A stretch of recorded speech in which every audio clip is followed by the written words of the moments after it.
मेरी टीम में एक लड़का काम करता है, मैंने उसको देखा, वो उसे कुछ डेटा चाहिए था, वो बार-बार कंट्रोल एफ कॉपी करता था, फिर कंट्रोल एफ करता था एक्सेल में जाके और उसके बाद डेटा को सर्च करता था। और उस डेटा को सर्च करने के बाद तब इनपुट बता सकता था जो भी इन्फॉर्मेशन चाहिए थी। जैसे इस केस में जो आपकी स्क्रीन पे दिख रहा है कि उस एजेंट को कस्टमर एम्प्लॉय का नाम ढूँढना था, उसके आगे की उसकी लोकेशन क्या है, प्रोडक्ट, उस प्रोडक्ट का प्राइस, यूनिट कॉस्ट, ये सब चीज़ें उसे देख के मुझे बतानी थी। और ये सब कुछ देख के मुझे थोड़ी-सी हँसी आई, ये तो बहुत टाइम बर्बाद कर रहा है। तब मुझे लगा कि मुझे इसका वीडियो बनाना चाहिए। तो नमस्कार दोस्तों, मैं हूँ आपका दोस्त, आपके ही अपने चैनल में।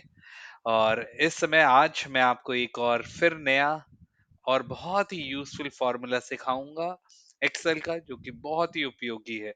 और जो कंट्रोल एफ बार-बार करना और इन सब में टाइम बर्बाद करना होता है, और इससे बहुत ही आसान होगा। प्रैक्टिकल फ़ॉर्मूला है, आप इसका इस्तेमाल कर सकते हैं, आपको मज़ा आएगा सीखने में। और बहुत ही आसान तरीके से मैं इसको सिखाऊँगा।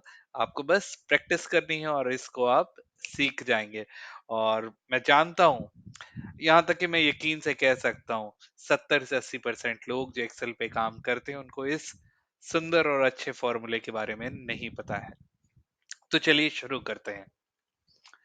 तो सबसे पहले यहाँ पर मेरे पास कुछ डेटा है, यहाँ पर एम्प्लॉयी आईडी है, एम्प्लॉयी नेम है, लोकेशन है, उनके प्रोडक्ट हैं, प्राइसेस हैं, यूनिट है और वो कॉस्ट है उसकी, कि टोटल कॉस्ट क्या है उस शहर के हिसाब से उसका।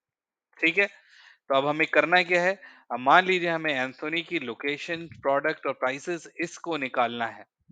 तो ये हम कैसे निकालते थे? एक तो ऑप्शन है हम वीलुकअप लगा के, जो कि हमने सीखा था। फिर उसके बाद हमने दूसरी चीज़ सीखी थी एक्स लुकअप लगा के। तो परेशान मत होइए, मैं आपको वी लुकअप, एक्स लुकअप या एच लुकअप नहीं सिखाऊँगा। आज उसी से जुड़ा हुआ एक अलग फ़ॉर्मूला सिखाऊँगा। लेकिन उस फ़ॉर्मूले पर मैं आता हूँ उससे पहले, मान लेते हैं कि अगर मुझे एम्प्लॉयी मेरा वैल्यू है जिसको देख के हमें सर्च करनी है बाकी चीज़ें, तो यहाँ पे एक नाम है एक-एक, इसकी जगह मैं यहाँ पे क्या कर लेता हूँ, वैलिडेशन लगा लेता हूँ। तो बहुत ही आसान रहेगा, मैं ड्रॉप डाउन करूँगा और यूज़ कर सकता हूँ। तो वैलिडेशन लगाने के लिए क्या करना है हमें, यहाँ पर लगाना है, तो मैं जाऊँगा डेटा पे और फिर यहाँ पे जाऊँगा डेटा वैलिडेशन पे, फिर डेटा वैलिडेशन सेलेक्ट करूँगा, यहाँ पर जाऊँगा, लिस्ट सेलेक्ट करूँगा। अब यहाँ पे मुझे रेंज देनी है। रेंज कितनी है? मैंने पूरी रेंज दे दी। ऊपर से नीचे के कंट्रोल और शिफ्ट के साथ मैंने ड्रैग कर दिया। पूरी की पूरी कॉलम सेलेक्ट हो गया, ओके करा और ये हमारा ड्रॉप डाउन लग गया। मान लेते हैं मुझे बेन पिटरमैन, इनका मुझे सारी डिटेल चाहिए। तो अब मैं क्या करूँगा, अब ध्यान से देखिएगा, अब हम फ़ॉर्मूले को इस्तेमाल करेंगे। ये वीडियो बहुत ही छोटा होने वाला है, लेकिन ये फ़ॉर्मूला बहुत ही उपयोगी होने वाला है। आपको मज़ा आएगा। तो सबसे पहले कोई भी फ़ॉर्मूला लगाते हैं तो हम क्या करते हैं, इक्वल्स टू से शुरुआत में, equals to then D get. जी हाँ, फ़ॉर्मूला जो हम लगाएँगे वो डी गेट का है। और जैसे कि मैंने पहले कहा था कि बहुत से लोगों को इसके बारे में नहीं पता होगा, लेकिन आज हम सीखेंगे। और मैंने डी गेट किया, फिर उसके बाद क्या करा, टैब दबा दिया और ब्रैकेट ओपन हो गया। अब क्या कह रहा है, मुझे डेटाबेस बताना है। हम फॉर्मूले को पढ़ेंगे भी, सीखेंगे भी और फिर उसको लगाएंगे, ताकि हमें समझ में आ जाए। हमारा उपदेश यही नहीं है सिर्फ इस फॉर्मूले को सीखना। हर एक्सेल के जो फंक्शंस हैं, जो उसके अंदर इनबिल्ट हैं, उसको हमें सीखना है, उसको पढ़ना है, कैसे लगाना है। ठीक है? तो आते हैं हम इस फॉर्मूले पे। इक्वल्स टू डी गेट का फंक्शन लगाना है, ब्रैकेट ओपन करा। अब क्या कह रहा है, डेटाबेस। तो हम क्या करेंगे, अपने डेटाबेस को सेलेक्ट कर लेंगे। डेटाबेस क्या है, वही फील्ड जहाँ पे सारा हमारा डेटा है। अब ये आ गया, इसको हमको क्या कर देना चाहिए, फ्रीज कर देना चाहिए, ताकि अगर हम फॉर्मूले को अगर मूव करेंगे तो हमारा डेटाबेस मूव ना हो। अब इसके बाद क्या कह रहा है, फील्ड।